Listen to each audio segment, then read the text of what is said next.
اگر لوگ ہمارے ساتھ نیک سلوک کریں گے تو ہم بھی ان سے اچھا برتاؤ کریں گے، اور اگر وہ ظلم کریں گے تو ہم ظلم بھی کریں گے۔ بلکہ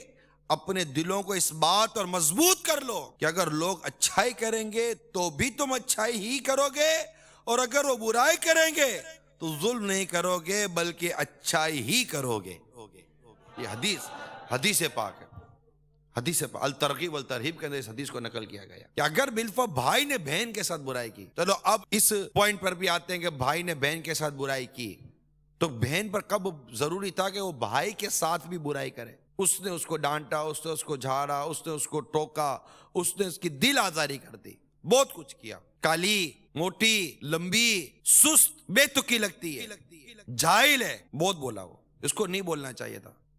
یہ دل آزاریاں کر رہا اپنی بہن کی بلا اجازت شرعی۔ مسلمان کی دل آزاری حرام اور جہنم میں لے جانے والا کام ہے۔ بہت بولا یہ آپ کو، بہت بولا، مانتا ہوں میں نے بہت بولا، اللہ نہ کرے ہاتھ بھی رکھ دیا، نہیں کرنا چاہیے، یہ غلط کیا، میں بھی مانتا ہوں غلط کیا، مگر اب بہن کو چاہیے کہ بھائی کے ساتھ غلط نہ کرے، برائی کا بدلہ اچھائی سے دے۔ قرآن فرماتا ہے ادفع باللتی ہی احسن، سننے والے برائی کو بھلائی سے ٹال۔ ہمیں قرآن برائی کو بھلائی سے ٹالنے کا درس دیتا ہے۔ ناپاک چیز پاک پانی سے دور ہوتی ہے، نجاست سے نہیں ختم کی جاتی، نجاست ختم کرنے کے لیے پاک پانی چاہیے،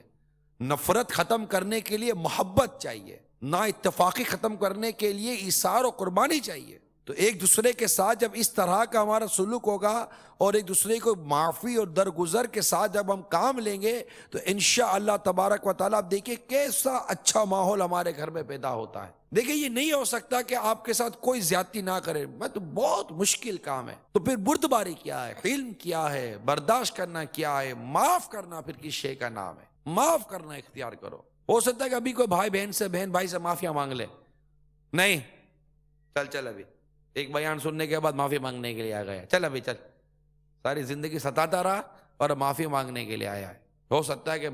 بہن بھائی سے معافی مانگے، چل معاف نہیں کرتا، چل ابھی، ہو سکتا ہے کہ ایسا ماحول ہو۔ تو وہ حدیث سنیں کہ سرکار مدینہ صلی اللہ تعالی علیہ وآلہ وسلم ارشاد فرمایا لوگوں کی خواتین سے دامن بچاتے رہو، تمہاری اپنی عورتیں پاک دامن رہیں گی، اپنے آباء و اجداد کی خدمت کرو، تمہارے بیٹے پوتے تمہارے ساتھ حسن سلوک کریں گے،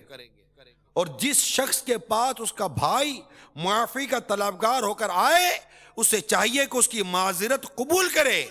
آنے والا حق پر ہو یا باطل پر، یعنی سچا ہو یا جھوٹا۔ پھر جس نے ایسا نہیں کیا، یعنی معذرت خواہ کی معذرت قبول نہیں کی، وہ میرے حوض کوثر پر نہیں آ سکے گا۔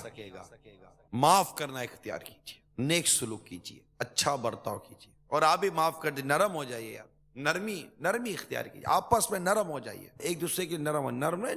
چیز دبا دو دب جاتی ہے، سخت چیز کو دبا دو ہاتھ ہی درد ہو جاتے ہیں، ایک دوسرے کے لیے نرم ہو جائے۔ مسلمان ویسے ایک دوسرے کے لیے نرم ہوتا ہے، آپ تو گھر میں بھائی بہن ہو، بھائی ہو، بہن ہو، ایک دوسرے کے لیے نرم ہونا سیکھیے، ایک دوسرے پر فدا ہونا سیکھیے،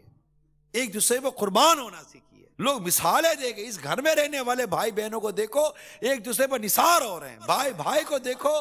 کوئی دنیا کی طاقت ان دونوں بھائیوں کو لڑا نہیں سکتی، اتنا اتفاق ہے ان دونوں بھائیوں کے اندر، کوئی طاقت ان دونوں بہنوں کو لڑا نہیں سکتی، اتنا اتفاق ہے ان دونوں بہنوں کے اندر، اتنا اتفاق ہے یہ بھائی بہنوں کے اندر کہ کوئی کیسا ہی آ جائے ایک دوسرے پر نثار ہے، قربان ہے، خوشیاں ایک ساتھ، غم ایک ساتھ، ہر چیز ایک ساتھ مناتے ہیں، یہ بھائی بہن ہی ایسے ہیں۔ ارے سارا محلہ آپ کے گھر کی مثالیں دیتا تو کیا بات ہے مدینے کی، یا تو محلے میں مشہور ہوتا ہے کہ ان کی آپس سے بنتی ہی نہیں ہے، رشتہ داروں میں مشہور ہوتا ہے ان کی آپس سے بنتی ہی نہیں ہے، آپ کی لڑائی، آپ کا جھگڑا، آپ کا فساد، آپ کی نا اتفاقی رشتہ دار محلے میں ہر جگہ مشہور ہے۔ کبھی سوچا ہے آپ؟ اس میں بڑے لوگ بھی خصوص شامل ہو جاتے ہیں۔ اب بچے نہیں رہے ہو، اب بڑے ہو گئے، اب تو معاف کرنا سیکھیں، اب تو درگزر کرنا سیکھیں۔ صلوا علی الحبیب صلی اللہ علی محمد صلی اللہ علیہ وسلم۔